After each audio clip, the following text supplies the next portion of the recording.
It's a couple hundred degrees. No, like you just know, like that's a good answer.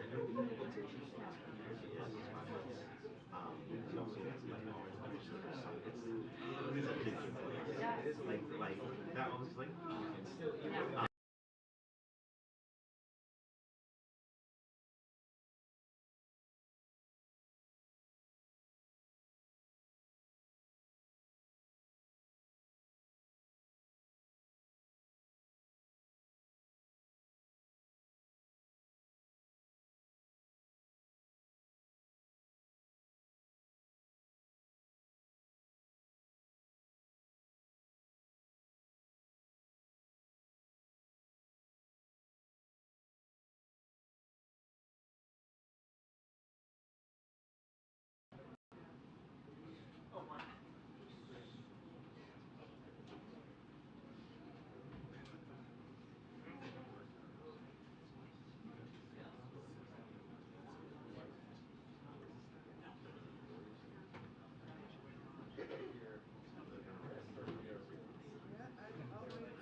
success is my life in that sentence.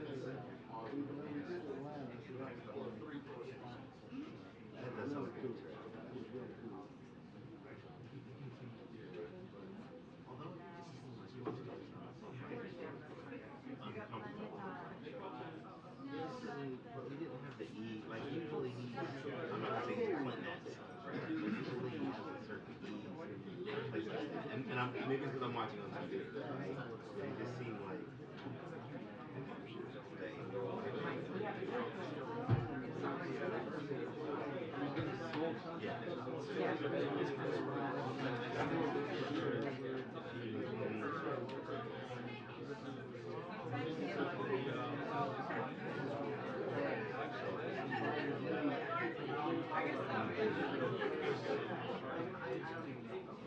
It's so weird that it was a seven. Like I don't know if there's any. You know that it wasn't like he's gonna say something and then we're gonna I guess he noted that. I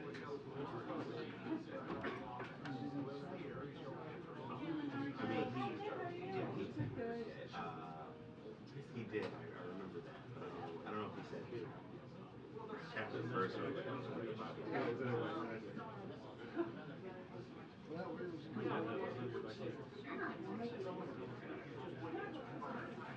He opens the Bible. Oh no, sorry guys. We're up to seven now.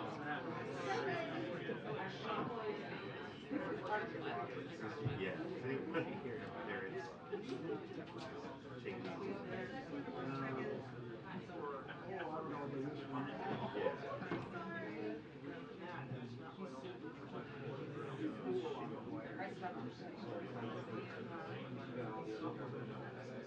Is there any delay to the briefing? Our cooler hasn't been so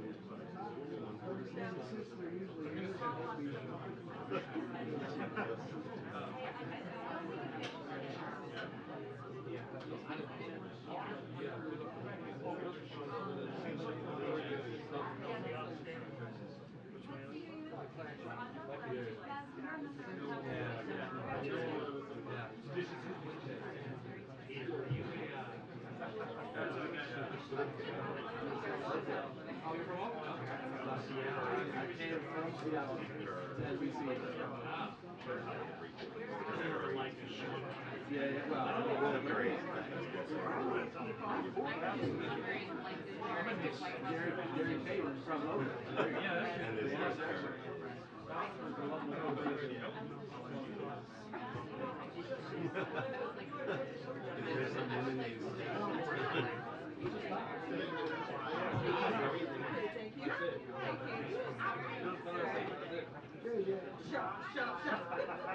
You legit.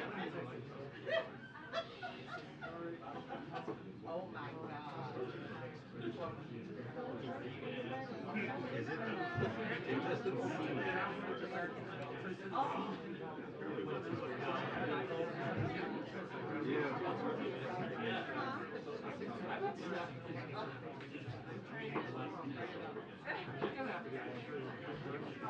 Yeah, you're like, you're in that zone. Fix that. Staff isn't there, so I mean you can take the staff, they'll make you feel.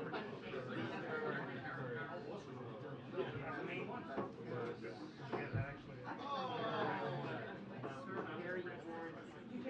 I'm gonna go live. I'm like, I didn't say anything. Did you? ready for that. I wasn't looking. Hey guys. I'm excited. Today's code is wall to wall.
Attention, 2 minutes to the press briefing, 2 minutes to the press briefing. Thank you. Get ready. It's going to be a goodie.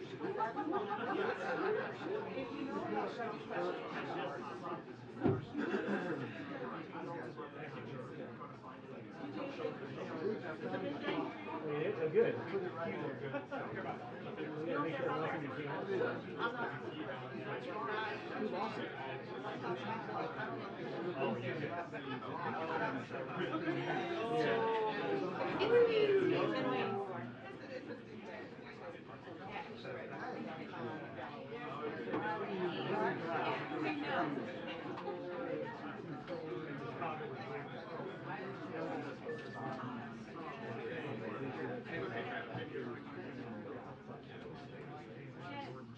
Oh, you better get in. Okay. I'm coming. Oh, okay. I'm sitting on your spot. Yeah, but the 2 minutes. You better get your seat. Okay, fine. I'll just bring myself. Run, Sam, run.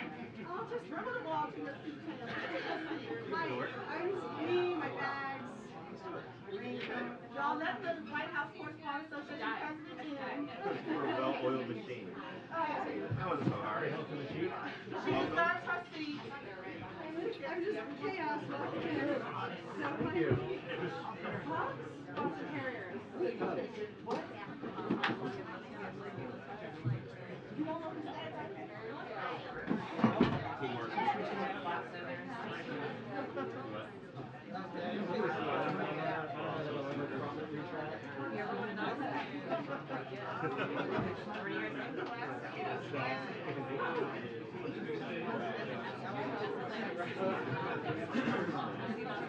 I love that.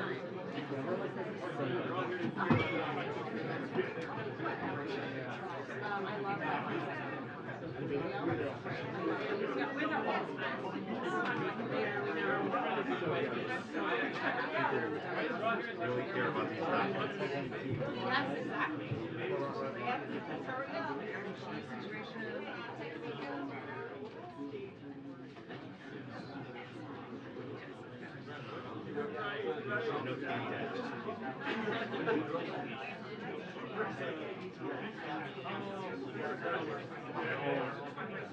Sorry.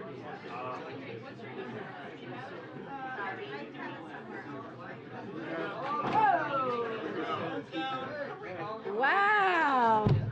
Such a quiet day, nothing going on here. Come on, guys. There. Please, right here. We flank you, Vanessa? Yeah, please flank me. I love it. Good afternoon, everybody. Come on, there's a lot of people here. Good afternoon, everybody. Okay, so as you can all see, we have a couple of special guests here today in the briefing room. I am proud, so proud to welcome to the podium Coach Steve Kerr. Hello. Head coach of the Golden State Warriors and 9-time NBA champion as both a coach and a player, and Steph Curry, 4-time NBA champion and 2-time NBA Most Valuable Player. Coach Kerr and Steph will say a few words about their visit to D.C. today and an issue that's close to their hearts. And so I'm going to let them take over. But, you know, I almost went pro.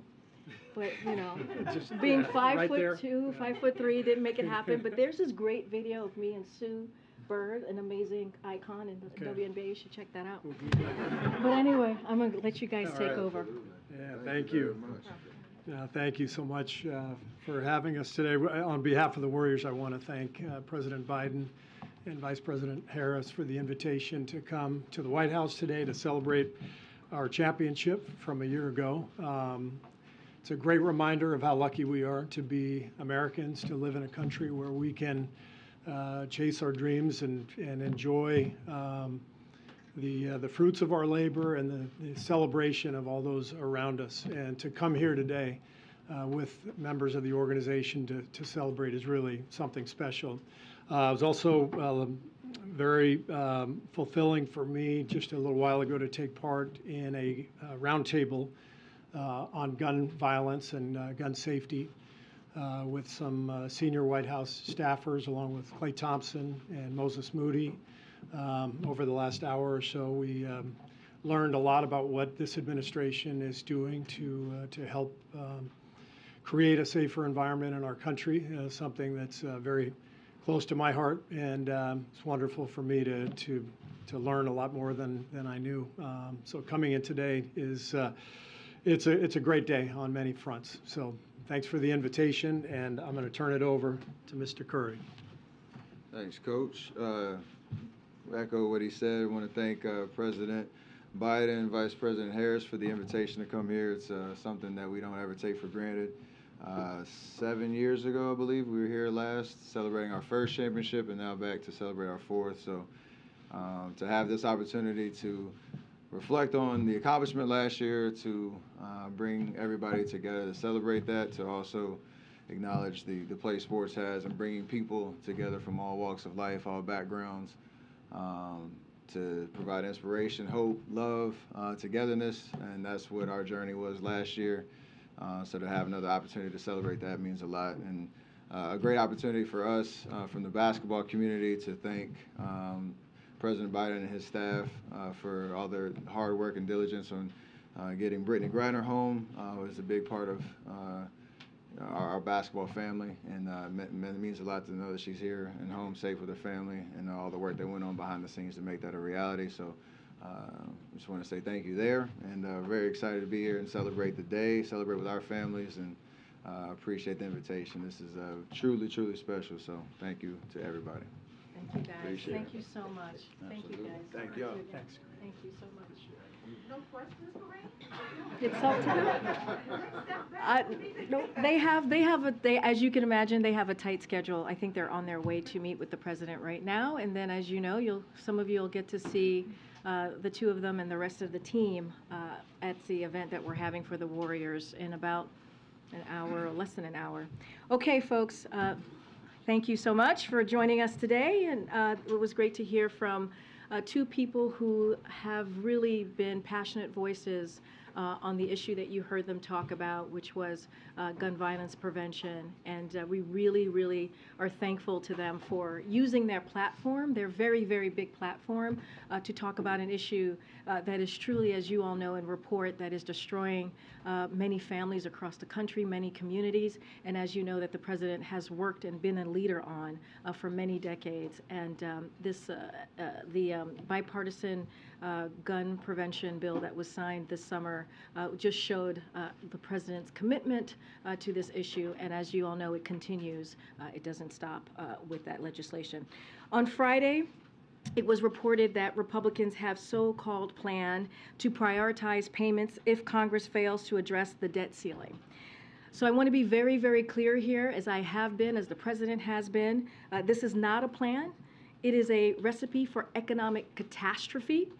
As President Biden has made clear, Congress must deal with the debt limit and must do so without conditions.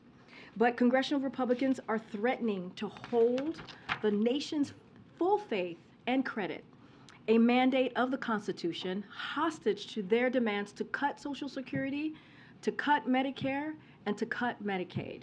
Brinksmanship that threatens the global economy. Their latest idea is that rather than paying its bills, the United States should make payment to wealthy bondholders, including foreign investors, and stop payments for border security, food safety, nursing homes, school lunches, the FAA, drug enforcement, and other programs Americans rely on every single day. This so-called prioritization scheme makes Republicans' priorities pretty clear, crystal clear, if I may add. They want to put wealthy bondholders over ordinary Americans who want safe food, safe skies, safe communities, and secure borders. And it does nothing, absolutely nothing to change the fact that failing to deal with the debt limit would cause economic catastrophe. Bipartisan former Treasury secretaries and independent experts have called out how dangerous failing to raise the debt ceiling would be. And for example, I'll give you a couple. The Chamber of Commerce said it would have catastrophic economic consequences, end quote. In 2011, then Treasury Secretary Tim Geithner called it unworkable and also harmful. And a former economist to Republican Senators Rob Portman, Marco Rubio, and Mitt Romney called it really bad idea and, I quote, disaster. This is just another attempt by congressional Republicans to force unpopular cuts on programs critical to seniors, the middle class, and working families. Congress needs to act and do so swiftly. There is no excuse for political brinksmanship when American jobs and economic safety is on the line here. I also wanted to highlight that this morning the White House released the first ever national strategy to advance equity, justice, and opportunity for Asian Americans, Native Hawaiian, and Pacific Islander communities. The strategy details much needed investment from 32 federal agencies, including improved data, language access, and combating anti-Asian hate. This unprecedented plan builds on the administration's broader equity agenda and President Biden's historic executive order to establish and reinvigorate the White House initiative on AA and NHPIs. And we're proud that the Biden-Harris administration reflects the rich diversity of America, including the first Asian American vice president. 14% of our appointees and nominees identify as AA and NHPI, double the share of the population. You can read the full strategy and more about the initiative on the whitehouse.gov. And finally, this morning, as some of you have already either covered or wrote about, Census Bureau released data that showed that President Biden's first 2 years in office have been the 2 greatest years for new small business applications on record, with 10.5 million total new business created, with unemployment at a record low, and the 2 strongest years of job creation in our history. There are reasons for economic optimism all over the country. Today's new data is the latest confirmation that President Biden's economic plan is indeed working and is building our economy from the bottom up and the middle out. Zeke, you want to take it? Thanks, Corinne. Just, 2 questions for you. I think to start off with, over the weekend, the British government confirmed it was sending tanks to Ukraine for the first time. Will the U.S. follow suit and meet Ukraine's request there? And then separately, Prime Minister Rutte had in the meeting in the Oval Office a few minutes ago, very end, he alluded to potentially joining the U.S. and Germany and sending a Patriot missile system to Ukraine. Can you confirm that that was the announcement that's coming out of the meeting? We haven't gotten a readout yet. Okay, so we're going to have a readout very, very shortly. So once we have that, I will share that with all. The team will share that with all of you. As far as Patriot missiles, I can say they discussed that, the war in Ukraine and the importance of all the ongoing security assistance, but I would refer to Dutch for any specifics about their own plans as it relates to that specifically. As it relates to the conversation on, I'm sorry, I forgot the first question. The British movement on that over the weekend. So, look, we are always very, very careful on what our, we don't like to tell our allies what they should or should not do. But as you know, we have been partners with them when it comes to Ukraine, partners with our allies, and partners with them on how we are continuing to provide assistance to Ukraine in this aggressive war that we have seen, this brutal war that we continue to see by Russia. But certainly that is not something that we will direct. We will continue to focus. We have been the country that has provided the most assistance, as you all know, when it comes to security assistance, when it comes to humanitarian aid, and we are in constant conversations with Ukraine on what their needs are, and so we're going to continue to do that alongside our partners and also our allies. This is now an area where the UK is going to be ahead of the US sending Western tanks to Ukraine, because they're going ahead with sending more than a dozen of them in the coming weeks and months. The White House still hasn't approved that. So is that in the offing now for the U.S. to sort of leapfrog ahead back into the lead in providing assistance for Ukraine? Again, look, we are in constant conversation with the Ukrainians on their assistance. We have given the most assistance than any other country. The president, when he walked into the administration, he made sure that he brought the NATO together, he brought our alliance and partners together to make sure that we had the backs of the Ukrainian people. And so that is something that we're going to continue to do. Certainly, I'm not going to get ahead of any announcements from here. But again, this is, we will be with the Ukrainian people for as long as it takes for them to defend themselves, against the brutality that we are seeing from the Russian aggression. And just on a different topic, regarding the discovery of classified and official documents at the president's residence and former office, last week, you told, I believe it was Phil, that we all can assume, the American people could assume that the searches were complete and all the documents had been recovered. On Saturday, the White House counsel's office said that 5 additional classified documents had been found. Is it safe to assume now that all the documents have been recovered, all the official records, all the classified documents are back in the custody of the National Archives, or are more searches underway to find out if there's anything else there? Look, I understand your question. We have addressed multiple questions from here. Multiple questions have been answered by the president. I know that you all just spent about, some of your colleagues, maybe you yourself, Zeke, was on the phone with my colleague for about 45 minutes that addressed a lot of your questions. I'm just going to continue to be prudent here. I'm going to let this ongoing review that is happening, this legal process that is happening, and let that process continue under the special counsel. I'm not going to comment from here.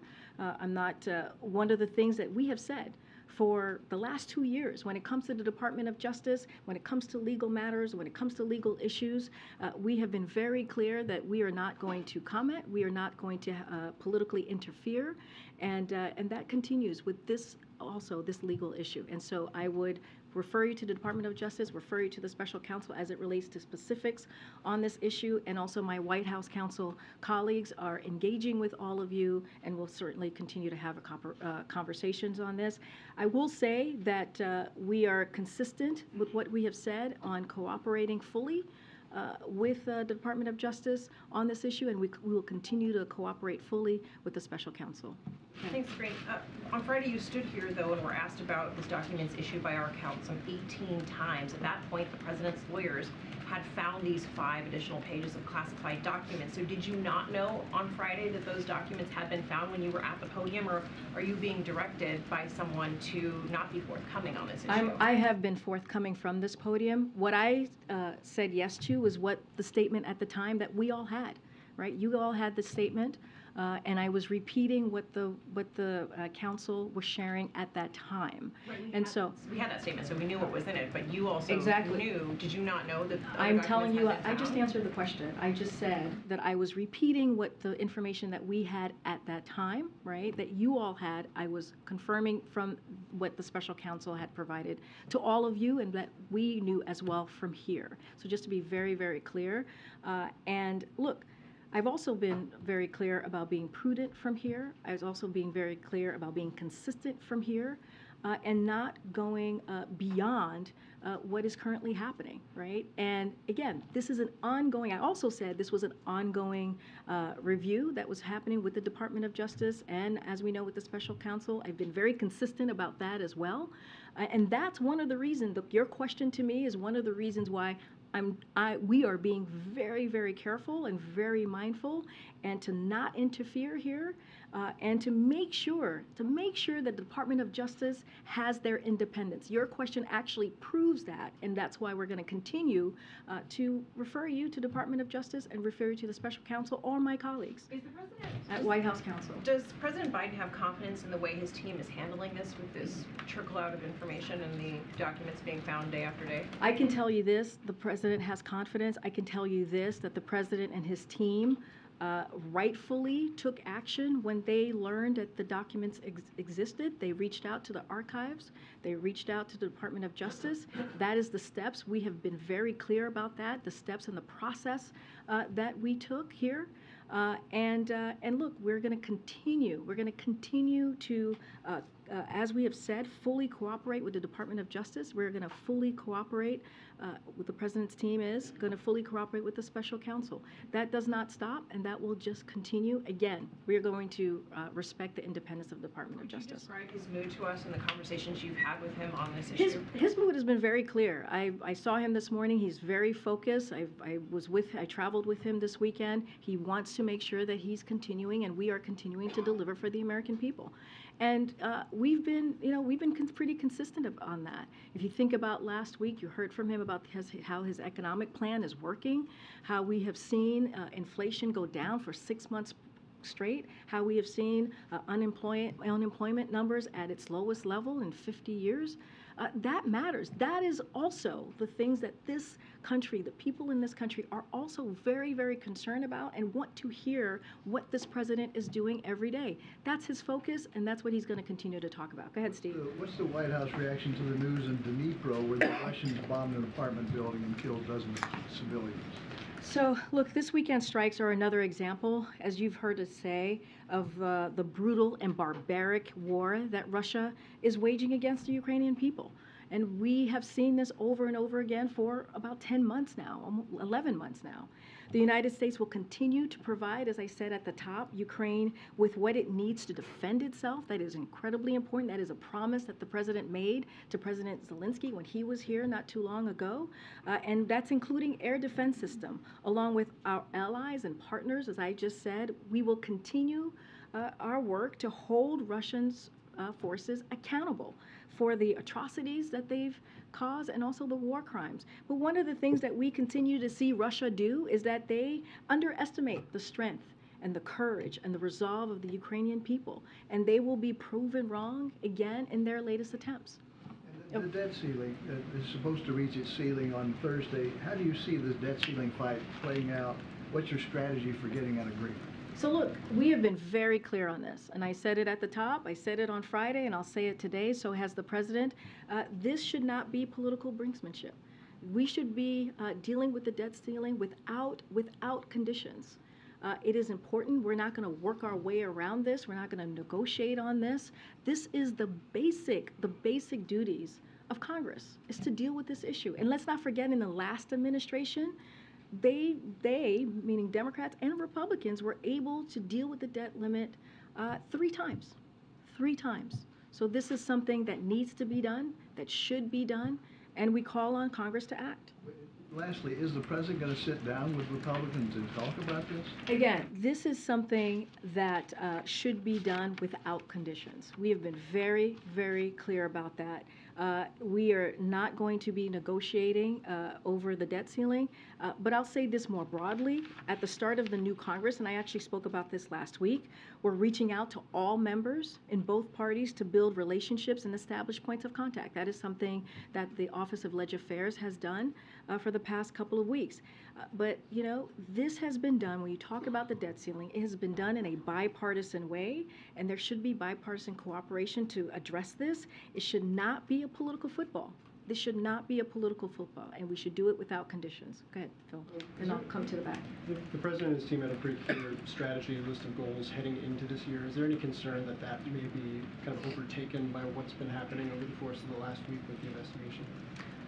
I mean, I just talked about last week what we saw about with the economic plan. We saw the CPI data, and it's showing that inflation is indeed going down because of the president's economic policy. We have seen the president do bipartisan work, bring both sides together. When you think about going to the bridge in Kentucky, and you saw that for yourselves. How the president was able to bring both sides together to talk about an issue that was so important for that region in Kentucky, to talk about infrastructure, something that many presidents before this president had tried to do and were not able to do it. In the last administration, it was a punchline. It was a joke when we talked about Infrastructure Week. And now under this president, we've been able to do it in a bipartisan way. Look, we're going to continue to do the work. We're going to have mayors here in a couple of days. We'll share more information about that event, and the president will talk to them about the work that we are doing and the work that we're going to continue for the American people. We went to Mexico City just about a week ago. We were in Mexico City, feels like 2 weeks ago, but yes, we were in Mexico City about a week ago. And you saw the president on the world stage talking to our closest partners in North America about how we're going to deal with issues that matter to the American people. And you saw the friendly engagement. You saw how successful that summit was. And so that's not going to stop the president. He is very much focused on what are we going to do to lower cost. What are we going to do to continue to lower costs? What are we going to do to continue to deliver for the American people? And let me add, too, what Republicans are putting forward. House Republicans, the extreme members of the House, the MAGA Republicans, are talking about raising taxes for middle-class Americans. They're talking about giving a tax break for the wealthiest among us. That's what they want to do. They're talking about attacking women's rights to choose. That's what they want to put forward. And the president is going to speak against that as well and try to make sure that we deliver for the American people. We can do both. And should we assume the president weighed in on the issue a couple of times last week, but given the limitations, given what you've talked about from the podium, that we shouldn't expect the president to give his thoughts or opinions on the ongoing investigation? It is, and you just said, it's an ongoing matter, right? This is an ongoing legal process that's happening currently, and we are going to continue what we've been doing for the last 2 years, which is when it comes to the Department of Justice, when it comes to legal issues, we will not comment. We are going to be prudent from here. We are not going to politically interfere, because one of the things that the president was very clear during the campaign and has been for the last 2 years is that we want to give back the independence that the Department of Justice has. Go ahead, Peter, and then I'll come to that. Just to follow up, if I can, very quickly on this. The White House says Republicans are faking outrage on this issue. Why shouldn't Americans be outraged about classified documents being found in a garage? Look, and I think I've been very clear about this. We have answered questions on this at this podium. You've heard, as Phil was saying, twice from the president talk about this. He said that he didn't know, right? He said that he was surprised, and he said that he takes classified information and documents very, very seriously. We heard directly from the president on this issue. Now, anything else, anything beyond that, we're just not going to talk about. There's an investigation going on. There's a legal process here, as we've been very, very clear about. I will let the White House counsel talk about any specific details about that, but we're going to be prudent here and make sure that we are not interfering in this process. I guess that's why I'm asking, though, because you've said that you don't want to interfere here and be prudent about the process, but the White House did post a statement saying that Republicans are faking outrage. So to that point, why shouldn't Americans be upset about documents found in a garage? That's for the American people to decide, right? That is for you all, or I'm sure going to talk to many folks out there and have this conversation. But what we do know, right, what we do know from polling that we have seen over and over again, from your coverage, from what we hear, what the president goes out and talks to the American people, they also care about the economy. Right? They also care about what is the president doing to lower costs, which is why he took historic action in making sure that gas prices went down at the gas pump. And we saw that happen by more than $1.70. And that's the work that the president's going to focus on. You think about the Inflation Reduction Act. That's going to lower prescription drug costs, lower medical costs, right? When you think about that, lower energy costs. So that's going to be our focus here. We know that's what the American people truly care about as well, and it is very important for them that we do that work. I'm going to try and go to the back. Go ahead. Yes, Thank sir. you, Corinne. Just back on the tanks. It seems that everybody's talking about tanks the last few days. In Europe, there's been a bunch of countries saying they either want to give tanks or people should give tanks, and then the Germans are being, on the fence about it. Everyone's talking about it. Nothing's actually happening, apart from the Brits, who of course are not part of the European Union. The president's positioned himself as the leader of this whole alliance, pretty much, right? Is this a moment when he feels maybe he should step in as the leader and either, cajole, well, you probably wouldn't want to use that word, but talk to the Germans, or go with the U.S. tanks, the Abrams? Is something going to happen in shortly? Because this feels like a bit of a boiling point. So a couple of things here, and the president's view hasn't changed, and I kind of said it when I was answering Zeke's question, which is he believes that it's up to each country to make their own sovereign decisions here on what types of security assistance and what kinds of equipment they're able to provide Ukraine as Ukraine defends itself against Russia's brutal aggression. For instance, we welcome Germany's recent announcement that they will send infantry fighting vehicles and Patriot missiles battery system to Ukraine. We also support the decision by the UK, as I was asked over the weekend, to send Challenger tanks to Ukraine. We welcome that. We have seen incredible solidarity by nations around the world to support Ukraine. And also, I know that Secretary Austin is hosting another meeting of the Ukraine contact group, which is happening just this Friday, this week. And we look forward to further discussions on how this broad coalition of allies and partners can continue to support Ukraine as Russia continues this brutal war and barbaric war against the Ukrainian people. But again, as I said at the top, it's up to each country to make their own decisions on this. No Abrams. Look, again, when it comes to these types of security assistance decision, it is up to each country to make that decision, and we leave it to them. Very quick one on documents, if you don't mind. Given these documents have shown up in very personal spaces, we all know that the president loves his Delaware home. It's an extremely personal space for him. Is he physically joining in the search of these things, rummaging around, these boxes in the garage and wherever else? I mean, literally. Are you listening to the question that you're asking me? Serious, look, it's a serious I matter. mean, where are these documents? It's a serious okay, matter. Is he taking part in searching for his own documents? Look, I'm going to be very consistent here. I am going to be very clear here, as I have been for the past couple of days, almost a week now, dealing with this. We are going to, any specific questions that you have about this issue, I would refer you to my colleagues at the White House counsel's office who spent almost an hour taking these questions from all of you, many of your colleagues. I'm going to let you ask that question to the White House counsel's office. And anything else specific to this, I refer you to Department of Justice. I refer you to special counsel. Again. On Monday, in regards to police shootings, the president said, I think I did the only thing I can do. Is it the opinion of the White House that there will be no more progress on the issue of police reform going forward, that there's just nothing more to do? Look, the president has been very clear in asking Congress to take action.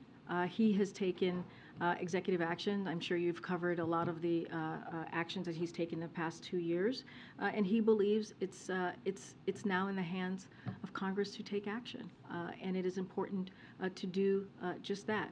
And I will leave it there. One more. Stephen Curry up on a first-name basis now, apparently. I know, buddies. You guys are, but they don't even let me call them Stephen Curry. He mentioned the freeing of Brittany Griner, but does the White House have any comment on the detention of Siamak Namazi, who's in Iran and on hunger strike, and sent a letter to the president? So we received the letter, and our thoughts are with Namazi and his family. We remain committed to securing his freedom, and the U.S. government is continuing to work to bring him home, along with U.S. citizens who are wrongfully detained in Iran, including Imad Shagri and Morad Tabaz. Iran's use of wrongful detention as political leverage is outrageous. The U.S. Will always stand for our citizens overseas. We've been very clear about that and committed, and you've seen the president take action, and you've heard the president say that directly. One of our highest priorities is bringing all of our wrongfully detained citizens home safely as soon as possible and resolving the cases of missing and abducted U.S. citizens. So this will continue to be a priority for the American people, for the president. Thank you. Does the White House have any reaction to the arrest in New Mexico of a former Republican candidate for the state house there who was allegedly organizing men to shoot at the homes of 4 Democratic elected officials? Don't have a comment on that at this time. I've heard the stories. I just need to check with the team to get the full rundown, but I don't have a comment at this time on that. Okay, Risha. Thanks, Karine. I want to follow up on Cecilia's question, and sorry if I missed it, but on Friday, did you or did you not know about the additional 5 pages? I literally just answered that question.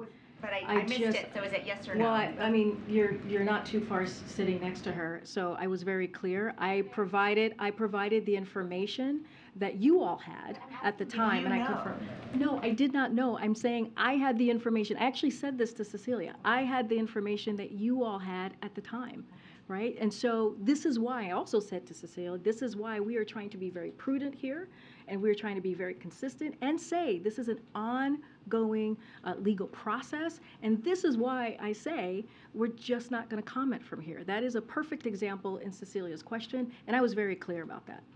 When did you learn about the documents found at the Penn Center in November and in Wilmington in December? When your team was doing a story on it. Because I was also asked a similar question about if our team has been engaged on this, and I've been very clear. This is something that the White House counsel is handling. This is something that is being handled by the president's lawyers, and been very clear. This is why we are being prudent here. This is why we're being consistent with what we have done the last 2 years when it comes to DOJ, Department of Justice investigation. We are just not going to interfere. Well, on that note, you've repeatedly emphasized the need, just as you did today, for independence, for integrity of the Department of Justice investigation. One reason why you continue to point us to the DOJ. So I wonder why then did the White House counsel go to Wilmington to facilitate the handing over of documents to the DOJ? That is How is that separate? How is that separating the White House from the DOJ? And Weijia, I appreciate the questions. I know there's going to continue to be dozens more questions probably today, and I will say, reach out to the White House counsel's office. That's one of the reasons my colleague was on the phone with many of you taking questions today, and I'm just going to leave it there. That is something for them to answer. Okay, but it's related to something that you keep telling us, which is how much it is important to this White House to separate the White House from the DOJ's investigation. But the White House counsel was the one to go and facilitate the documents, to look for the documents. Again, they have been working very closely with the Department of Justice. I would refer you to them. If you want to know specifically about their actions, specifically about what they're doing, I would point you to the White House counsel's office. Look, guys, you guys can ask me this 100 times, 200 times if you wish. I'm going to keep saying the same thing. I hear your question. It's been asked, it's been answered, it's been noted, and we're just going to try to move on here, and we're going to move on. We're going to move on. We're going to move on. False information. We're going to move One on. more, because Ian did have that call today, and he said that the White House would, quote, fully cooperate with the investigation. Does that mean that President Biden is willing to be interviewed if called on? I'm just not gonna, you're asking a question that should go to the White House counsel's office. As you just said, Ian, you spoke to my colleague just moments ago. That is something that the White House counsel's office should be answering. Anything specific to the DOJ or special counsels, what they're doing, you need to reach out to them. Go ahead, Tam. Yeah. Are you upset that you came out to this podium on Friday with incomplete and inaccurate information? And are you concerned that it affects your credibility up here? Well, what I'm concerned about is making sure that we do not politically interfere in the Department of Justice, that we continue to be consistent over the last 2 years, and that is continue to refer you all when it comes to an ongoing process. And I'll just leave it there. And let's not forget, there was actually a statement from the counsel's office that you all had at the same time as well. I'm just not going to go down any rabbit hole here. I'm going to be very consistent. I'm going to be very prudent. And again, I've been asked that question. I've answered it. It's been noted, the question, and we're just going to move on. Go ahead, JJ. Thanks. So just to clarify on the debt ceiling again, so the White House has no intention of sitting down with Leader McCarthy on the debt ceiling in the coming month or at all? What we're saying here is that we've been very, very clear. I was clear at the top. I was clear when I was just asked this question. Congress is going to need to address the debt without conditions, and it's just that simple. There should be no hostage taking here. There should be no attempts to exploit the debt ceiling or to leverage it. We're going to be very, very clear about that.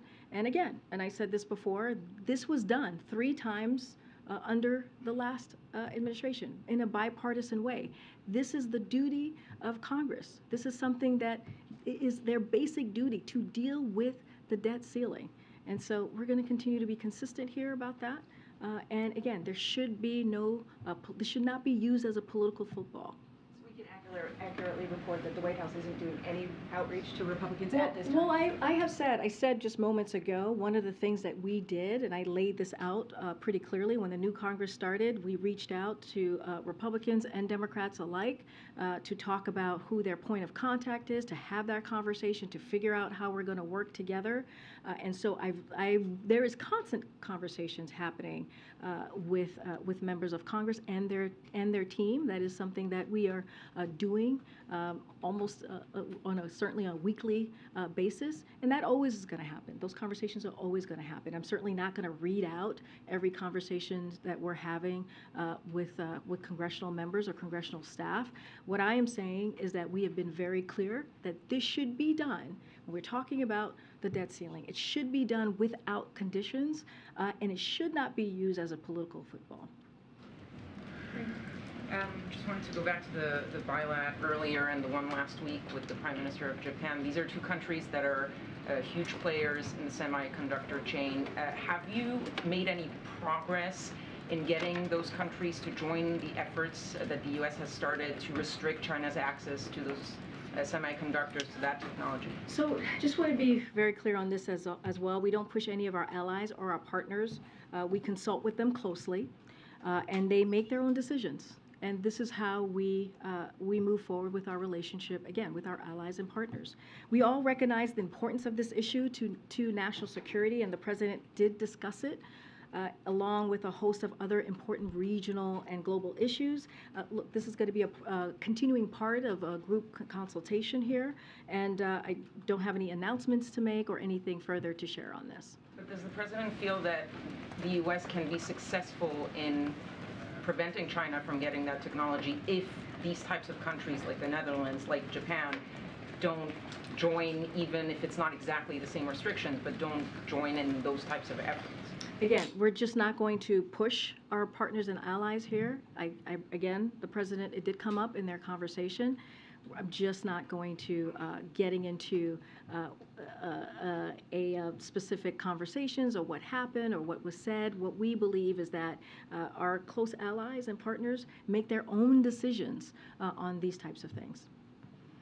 Okay. Is there a bipartisan plan for our youth today?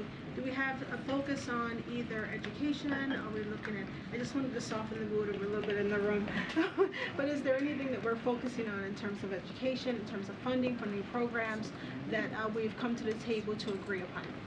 Well, thank you for your question. Look, the Department of Education, which is leading on that, on education and what we're doing to deliver for young people, certainly is a priority for this President and for the Department of Education. Don't have any specific programs or new programs to announce from here, but that is, making sure that young people have what they need to have a good, strong education, of course, is a priority for this President. Let's not forget, the First Lady is an educator herself, and she talks about that and has done the work as well as First Lady on the things that this administration is doing to move that ball forward. Don't have anything specific to share, but clearly it's a priority for us and our young people across our millions and millions of young people across the country to make sure that they have just and fair opportunities and that they should have. Go ahead. I'll come to you later. Yeah, thanks, Green. So I want to ask you about trade. We're days away now from the president being 2 years in office, and there have been no completed trade deals. Why not? So a couple of things here. So when the president was running, he made clear that we will invest in American workers and communities before pursuing new trade deals, and this is exactly what we've been doing. You've seen it for yourselves. You've heard the investments that have been made, especially as you think about manufacturing coming back to the U.S., and that is exactly what we're going to continue to do.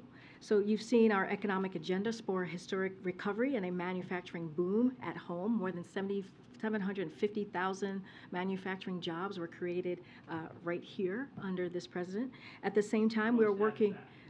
Most of the jobs added Well, back. we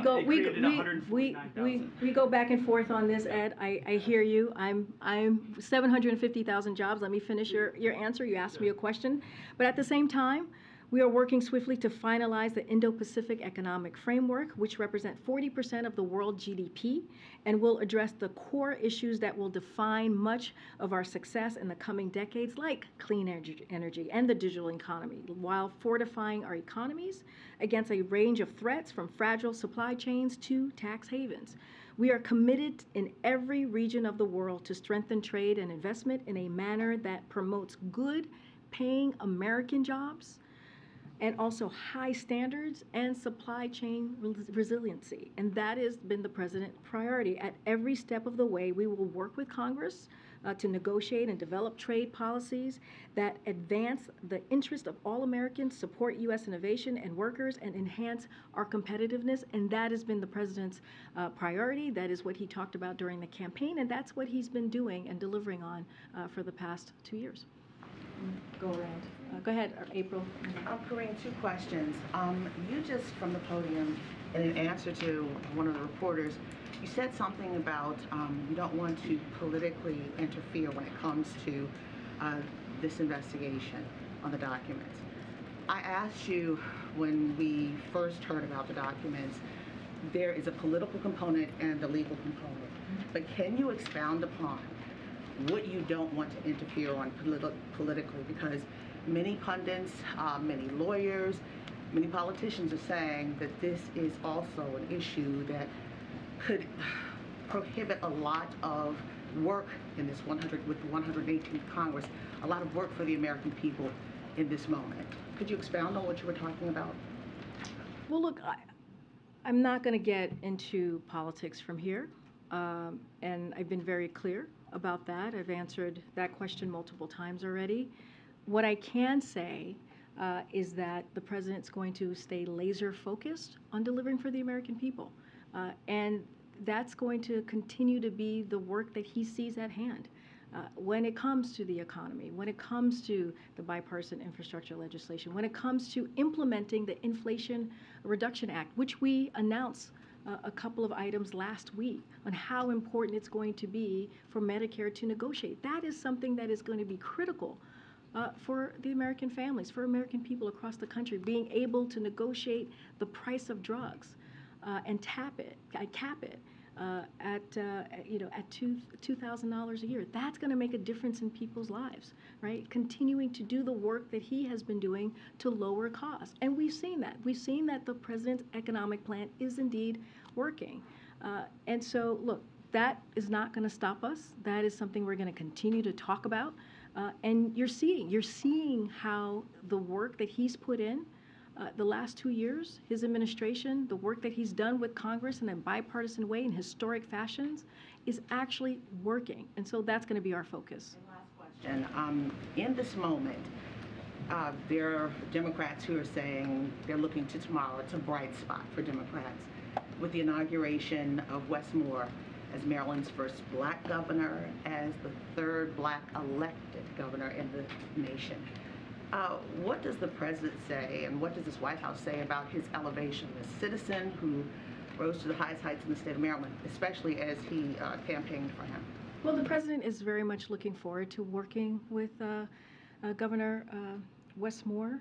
And, you saw the governor, I don't even know, is he a governor-elect yet, or has he been a governor-elect? So I want to give him the right title here. And you saw Wes Moore, Governor-elect Wes Moore, and the president many times over the last several months. They developed a friendship. The president's very much looking forward to working with him.